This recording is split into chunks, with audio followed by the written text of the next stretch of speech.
Okay, today we're going to talk a little bit about Rokea, the were sharks. Okay, where to begin with this? First off, since I usually talk about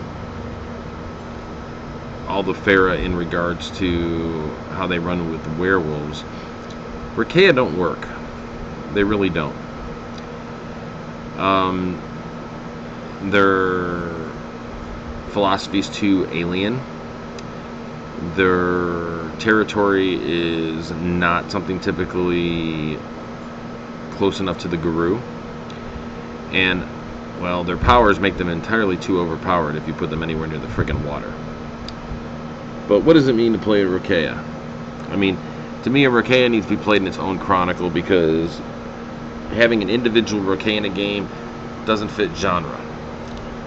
In their own way, they're like Guru in the fact that Guru run in packs. They run in what they call slews, which are like small schools of them. It's unnatural for them to be loners. So, where to begin? I mean, I guess you got to kind of look at the Rokean law. It's pretty simple. Survive, hunt, spawn, swim. That's your general one. But then, see, the thing is, when you're playing one, you're going to be what's called a betweener. Betweeners are the ones who actually come out of the water. They have a different set of laws. Survive. Humans are not prey. Stay near the sea. And fear. Fear basically stands for fuck everything and run. They get an unnatural urge to spawn, and basically that's what they do, is they spawn like crazy and they don't stick around. Now, making a Rokea, frankly, I think White will drop the ball on this one. I really do. Number one, they didn't take into account the fact that there's a hell of a lot more species of shark than what they're going to give credit for. And they got kind of generic with them. Thing is, Rokea can work in any chronicle just about, if there's water involved. If there's water nearby, bodies of water. 9 times out of 10, it's got to be ocean, which I'm in Florida and I'm near the Atlantic Ocean, so it's no big deal for me. Or it's got to be someplace where you can find sharks. And sharks will come into brackish water, and it's even proved that some can come into fresh water, because some will breed there, some will even live there. I mean, hell, was it a bull shark was seen in the Mississippi River as far north as Illinois. So it is possible to get them into just about any chronicle, unless you're really landbound. But is it preferable? Not always. Their mentality is totally different. They have a totally different ethos, and it might be okay for a player to figure that out, but for a staff of a LARP, or even a staff, or even a storyteller of a tabletop, it's almost like having to know a whole nother genre, and that sucks. I've had a Rokea playtest in my chronicle. It worked and it didn't work. It didn't work for the player. He didn't get much play time. And when he did get into tiffs with the guru, he was way fucking overpowered. But what did work is it enforced the guru and their prejudices. At the time, the leader of our septs, she was very anti-fish.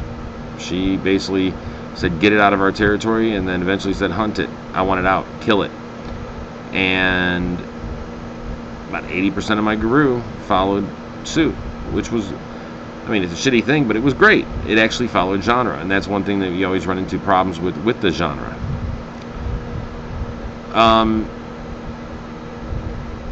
If you're actually going to make one for a chronicle, well, they do follow kind of the typical formula. They have auspices, they have breeds, they have rank. I'm not a big fan of the fact that the renown is run the same way as Guru, because with how alien their mentality is, I think there should be something different. It should have its own system, but they don't. So you got to make do with what you got. Now, using Rokea as antagonist and protagonist, that works better. Especially if you want to run any kind of ocean or sea storyline. Then, adding that bit of alien mentality is a very good thing because it throws the GRU off. You just have to start understanding a little bit about the Rokea and how they are. I mean, I think it's the greatest thing in the world if a Rokea comes in, causes chaos, the GRU can't take him one-on-one, so they start getting their packs. Then they realize that he's basically come in and fucked basically all of their kinfolk that he could find. Not because he was being malicious, just because they're there, and it's part of their nature as an in-betweener. And like I said, they're overpowered. If you want a TPK, total pack kill, use a Rokea that's higher than base, because you can do it. I mean, one of their basic friggin' gifts, it adds in an extra 2 levels of damage on a bite, so they can functionally do 4 levels of damage on a bite. 2 bites with that gift, and they can put your standard GRU into a rage heal. So 3 bites could potentially kill a GRU. Even, I mean, hell, the 2 could. It makes them very overpowered. They run into the same thing as Grawl. When you allow them into a GRU campaign to be played by players, they become, I don't know, they become the big, unique older brother of the GRU. It's the problem I've seen with Grawl recently when we've been playtesting him. It's the problem I saw with the Rokea. And therefore, I don't ever think they should be played as player characters. It just doesn't work. I mean, I hear about games where they incorporate Farah. That's not following genre. You're never going to make that work. The only way to make something like that work is if you have a large enough game that you have multiple Karens, almost multiple Seps. So yeah, you have storytellers that are handling all the GRU, and then maybe you have some Farah that are running over here under other storytellers, and they're in the same world, and there will be some cross-contamination.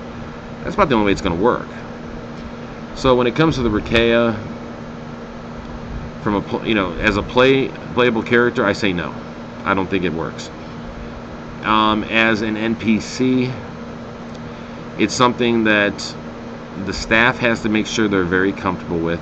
The one who's going to be mainly running it has to be very comfortable and know their genre, know their laws, know their mentality, know their lingo.